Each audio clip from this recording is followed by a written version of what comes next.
안녕하세요. 무성보리 심입니다.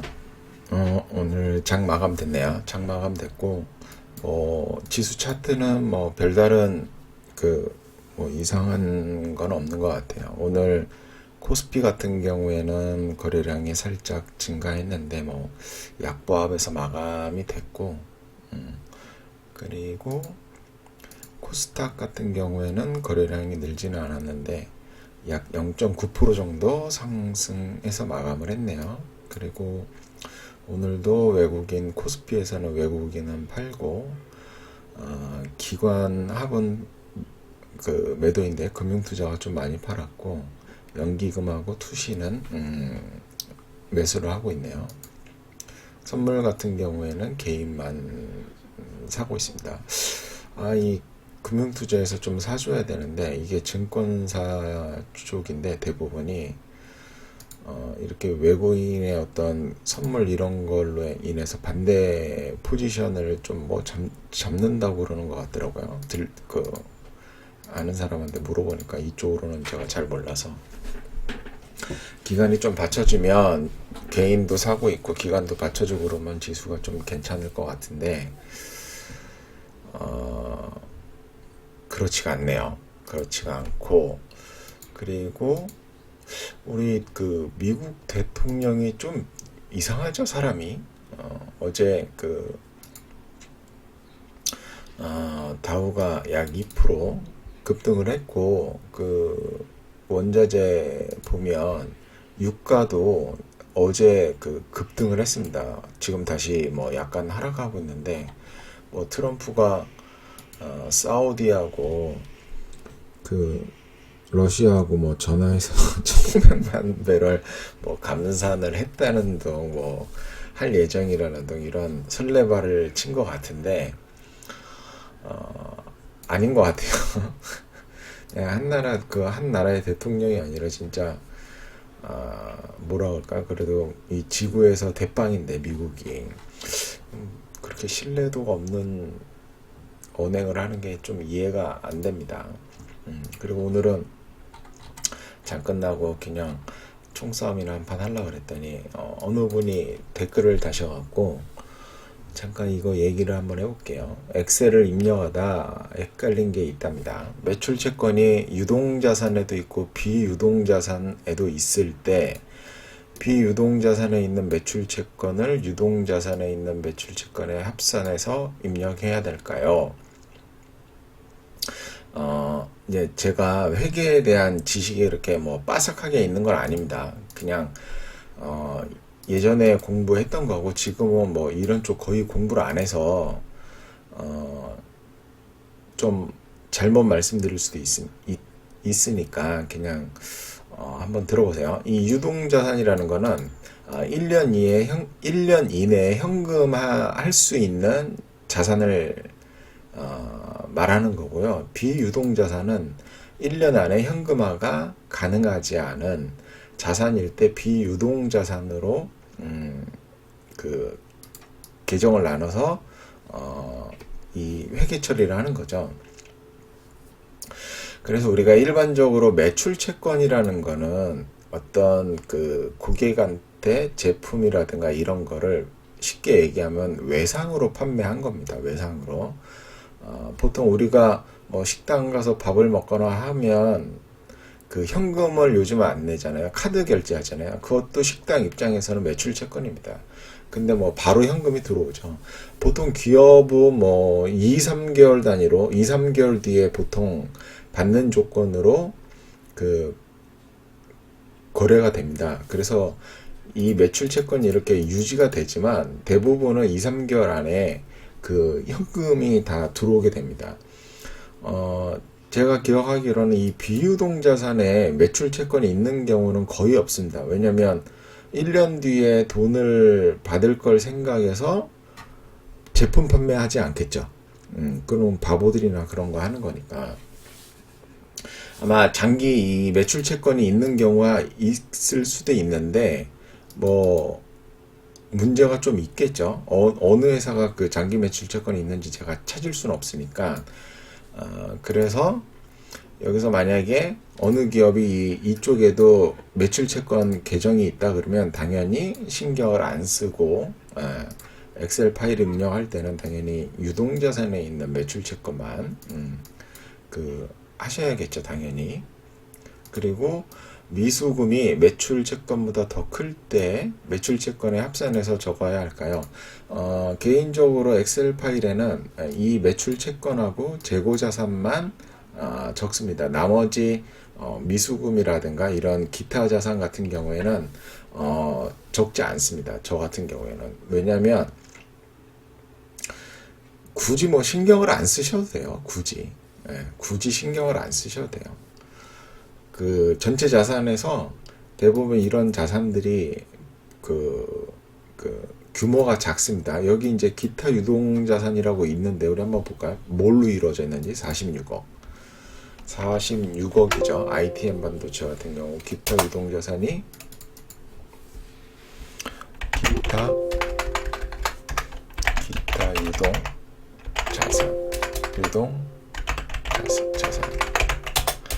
안 나오네요. 안 나올 때는 이 연결 감사 보고서를 누른 다음에 이거를 재무제표 누르면 여기 주석 번호가 나옵니다.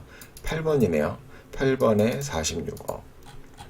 그럼 이제 8번으로 가면 저게 뭔지를 알 수가 있어요.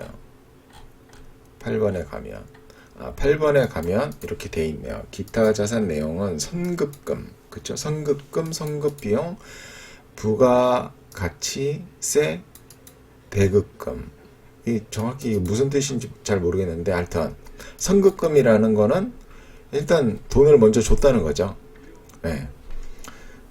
제가 잘 기억이 안 나서 그래가지고 이거 뭔지 하여튼 돈을 미리 줬다는 거예요. 그리고 어떤 서비스를 받던 하는 거 대가를 받겠죠. 그리고 선급 비용도 마찬가지로 줬다는 거고, 그리고 어떤 대가를 나중에 받을 예정이란 뜻이에요. 그리고 부가치세 대급금은 제가 이걸 정확한 뜻을 모르겠어요. 지금 정확한 뜻을 모르겠는데 하여튼 이것도 나갈 돈이라는 뜻인 것 같아요. 미리 나갔다든가 하여튼 그런 뜻인 것 같아요. 그러니까 결론적으로 이 46억은 현재는 그러니까 2019년도 말 현재는 계정으로 잡혀 있지만 조만간 1년 이내에 사라질 계정이다.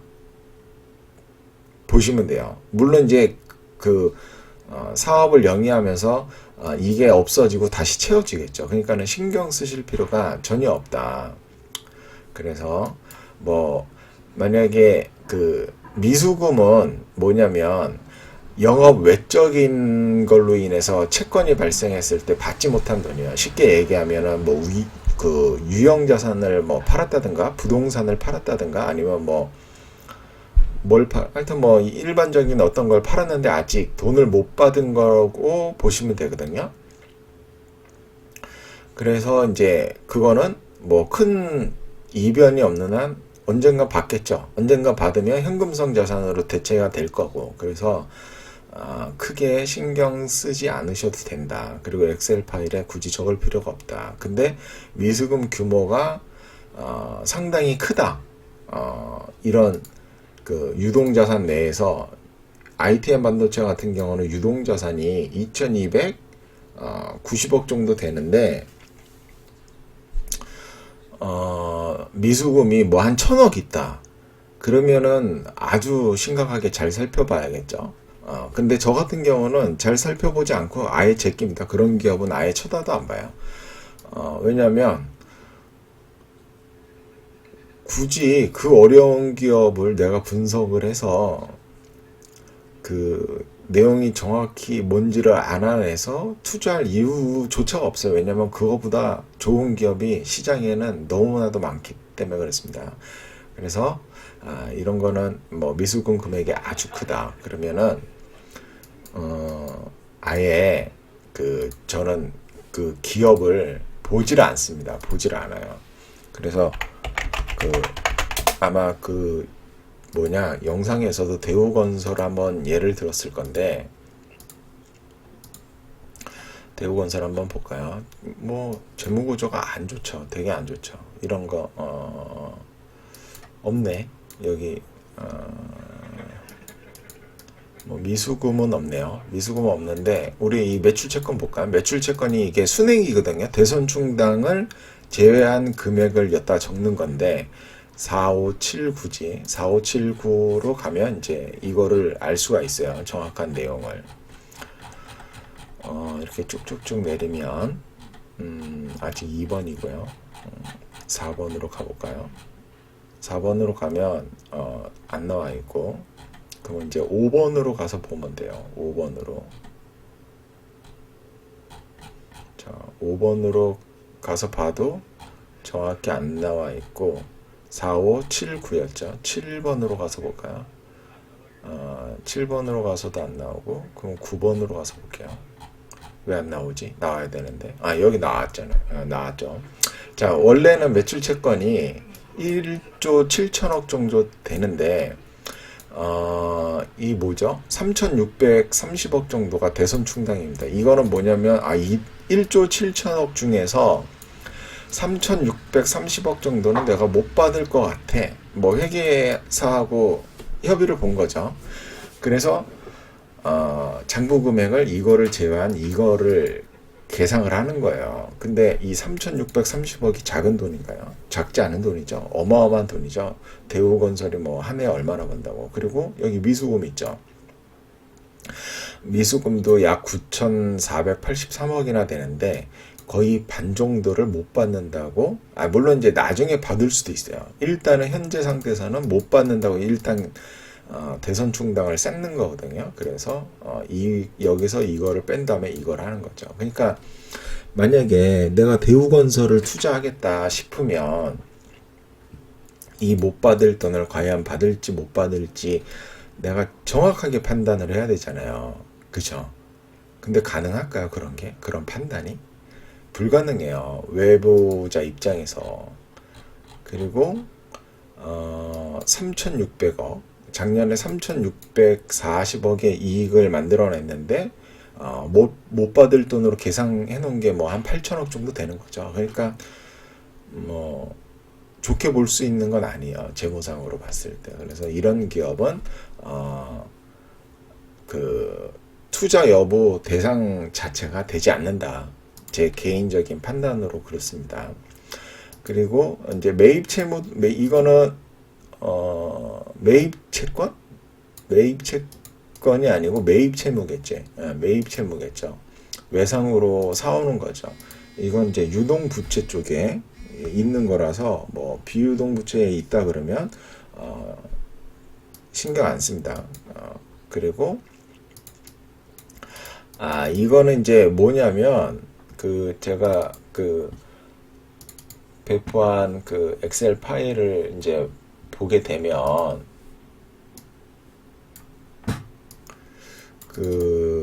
이렇게 1차 매수가를 보시면은 2020년도에 BPS에다가 이 가장 미니멈이니까 가장 낮은 PBR을 곱해서 적정 매수가 1차 매수가를 이제 설정을 해 놓은 거잖아요. 이게 이제 다음 연도에 BPS를 곱한다는 뜻이 아니고요. 그러니까 현재 BPS를 곱한다고 생각하시면 돼요. 이제 2020년이 되니까 이제 1분기 실적이 조만간 나올 거고, 그리고 아직 안 나왔잖아요. 그러면 당연히 이 2019년도 BPS를 곱하시면 됩니다. 곱해서 1차 매수가를 구하시면 되는 거고요. 그리고 이게 뭐 정확한 뭐라 그럴까, 이거를 신뢰성이 높은 매수가라고 할까요? 뭐 그렇게 보지는 마시고요. 이거는 그러니까 어떻게 받아들이시면 되냐면 상대적으로 이 기업으로 봤을 때 과거에 비교했을 때 현재의 주가가 상대적으로 낮은 가격대에 있다. 그런 뜻으로 받아들이시면 좋을 것 같아요. 이 매수가에 사면은 앞으로 무조건 투자 수익이 날 것이다. 이런 식으로 생각하지 마시고요. 그리고 물론 내가 기업을 잘 공부해서 그 미래 그 BPS를 구하실 수 있으면 그걸 기준으로 해서 하셔도 상관이 없습니다. 상관이 없고 당연히 뭐 그 2020년 유통 주식수는 발표된 게 아닌데 뭐 주식수가 갑자기 막 늘어나고 그런 경우는 없죠. 무증을 한다든가 아니면은 뭐 주식 배당을 한다든가 아니면 유상증자를 한다든가 이런 경우를 제외하고는 주식수 변동하지 않기 때문에 작년 거 최근 거를 그냥 쓰시면 됩니다. 그리고 다행스럽게도 막무가내로 이제 매수 버튼을 누르지 않는다고 하시네요. 이제 뭐 된 거죠. 이제부터 이제 잘 하셔갖고 이 선생님이 고태기 선생님께서 가치 투자를 기반으로 해서 자신만의 좋은 전략을 짜서 그런 식으로 좀 해 나가시기를 해 나가셨으면 좋겠습니다. 뭐 그래서 이렇게 뭐 질문이 있으시면 질문을 하세요. 그러면 이제 제가 제 지식이 가능한 한도 내에서는 제가 말씀을 좀 드리겠습니다. 어차피 사실 이런 거 물어보시는 분들은 아직 그 투자에 대해서 전반적인 틀이 잡혀 있지 않은 상태죠. 그러니까는 뭐 이것저것 궁금한 게 많이 있을 거예요. 많이 있을 거니까 물어보시고 그냥 단순하게 물어보지 마시고 조금 질문하시기 전에 충분히 고민을 하시고 내가 뭐 여기저기 찾아봐서 공부했는데도 안 될 때 그럴 때 물어보세요. 왜냐면 그런 과정을 거치지 않고 나한테 그냥 막바로 물어보면 본인의 지식이 되질 않습니다. 내가 아무리 얘기를 해줘도 뭐 이거를 뭐 이해하실지는 잘 모르겠지만 아시겠죠. 그리고 어제 재미난 일이라고 뭐 말하기에는 조금 애매하고 이런 뉴스가 났어요. 뭐 회장의 장남이 불법 촬영을 해서 이제 경찰 수사를 받는다 뭐 이런 뉴스가 나와서 오늘 종군당 홀딩스가 하락을 했고 그리고 종군당도 떨어졌나? 종군당은 뭐 안 떨어지고 종군당 바이오는 약간 떨어졌네요. 안 떨어지고 있던 것 같았는데 장 막판에 좀 떨어졌네요. 그리고 종군당 홀딩스 같은 경우에는 장 초반에 떨어지다가 막판에 이제 살짝 반등을 했어요. 이제 개인적으로는 종군당 홀딩스를 뭐 공부했었고 잘 알고 있으니까 최근에 이제 건기식을 괜찮게 보고 있어요. 건기식 섹터를. 왜냐면 꾸준히 이제 성장하는 sek터라서 뭐 비약적으로 막 성장하고 그런 섹터는 아닌데 지금 이제 최근에 뉴트리를 매수를 한번 해볼까 아니면 종근당 홀딩스를 매수해볼까 아니면은 AHL 사이언스를 매수해볼까 이렇게 하다가 고민을 하고 있었어요. 고민을 하고 있었는데 HL 사이언스는 이제 새싹보리하고 석류 이거를 이제 전문으로 해서 홈쇼핑을 이용해서 아주 잘 판매를 하고 있죠. 그리고 이제 뭐 새싹보리에 대해서는 아주 강자입니다. 작년에 새싹보리에 뭐 이물질이 나왔나 뭐 그런 것 때문에 주가가 많이 떨어졌는데 유일하게 HL 사이언스만 계속 판매 허가를 갖고 있죠. 그러니까 관리를 잘 하고 있다는 소리죠. 그래서 이제 HL 사이언스는 아직 하락 추세가 마무리 안 되고 있는 것 같아서 조금 이제 보고 있고 뉴트리 같은 경우에는 이제 새로 상장한 기업이에요. 작년에 상장한 기업인데 얘는 이제 콜라겐하고 뭐더라 핑거 프린트 버섯인가 뭔가 그 추출물로 해서 피부 미용하고 다른 건기식하고는 다르게 피부 미용하고 다이어트 쪽으로 좀 특화되어 있는 기업이에요. 뉴트리 같은 경우에는. 그리고 이 뉴트리도 당연히 홈쇼핑을 통해서 지금 현재 빠르게 성장을 이뤄내고 있습니다. 이뤄내고 있고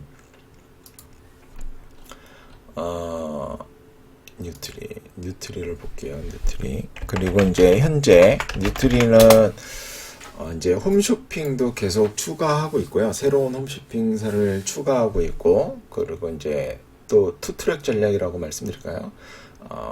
자회사 네트워크 마케팅 자회사를 설립해서 그거를 통해서 이제 네트워크 마케팅으로 좀 진출을 시도하고 있고, 그리고 이제 뭐 텔레마케팅이라든가 아니면 인터넷 쇼핑, 인터넷 를 이용한 판매 채널을 이제 구축하고 있습니다. 그래서 개인적으로는 또 좋게 보고 있어서 뉴트리를 살까 이제 그런 고민을 하다가 뉴트리도 이제 작년에 실적이 잘 나왔죠. 근데 이제 어제 이제 종근당 홀딩스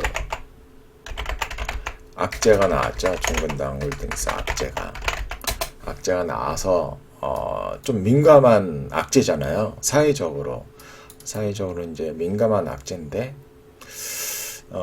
이제 그래서 어제 생각을 했죠. 오늘 종근당 홀딩스는 무조건 떨어질 것이다. 뭐 안 떨어질 수가 없겠죠. 안 떨어질 수가 없는데 근데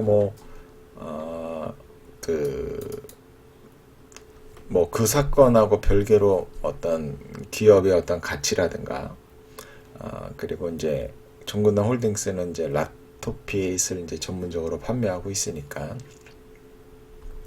어떤 그 종근당 그 라토핏 브랜드에 대한 혐오 이런 것까지 진행되지는 않을 것 같아서 오늘 하는 게 좋은 좀 매수 타이밍이 되지 않나 이제 그런 생각을 해서 오늘 좀 매수를 한번 해봤어요. 매수를 해봐서 지금 이쪽 밑에서 매수했기 때문에 이제 지금 소폭 이익 중이겠죠. 네, 이익 중이지만 여러분들도 이제 어떤 오늘 제가 말씀드리려고 하는 거는 뭐냐면 이제 어떤 기업 가치와 기업의 어떤 가치와 상관없는 어떤 돌발적인 이벤트가 발생할 수 있잖아요. 이런 사건이 발생했을 때 주가가 이렇게 하락하면 좋은 매수 기회가 될 수 있다. 그렇게 판단을 합니다. 왜냐하면 종근당 홀딩스의 어떤 기업 가치는 이렇게 쭉 우상향하고 있는 모습을 보여주고 있으니까 이런 어떤 기업 가치와 상관없는 악재라든가 이런 게 발생했을 때 주가가 하락하면 괜찮은 매수 기회가 될 수 있다. 그렇게 해서 오늘 한번 매수를 해봤는데 좋은 결과가 나올지 안 나올지는 잘 모르겠습니다. 좋은 결과가 나올지 안 나올지는 잘 모르겠지만 저는 얼마든지 수익을 내고 나갈 수 있을 거라고 생각을 합니다. 오늘 종근당 홀딩스 보면은 기관에서는 좀 팔았네요. 사모펀드하고 연기금 투신에서 좀 팔았고 개인이 좀 샀네요. 외국인이 약간 사고. 그래서 이런 식으로 이제 이런 때가 또 좋은 매수 타이밍이 될 수도 있다. 그런 거를 한번 말씀드려보고 오늘 이제 금요일이라서 장이 끝났으니까 주말 잘 쉬시고 또 월요일날 재미있는 장을 준비해야겠죠. 트럼프가 좀 이상한 소리를 해서 또 미 선물은 약간 하락 중이네요. 이 정도 하락은 요즘 애교로 볼 수 있죠. 뭐 한 10%씩도 빠지는데 뭐 지수가 뭐 이 정도 하락이야 뭐 우습지. 자, 그러면 오늘은 여기까지 말씀드리고 즐거운 주말 보내세요.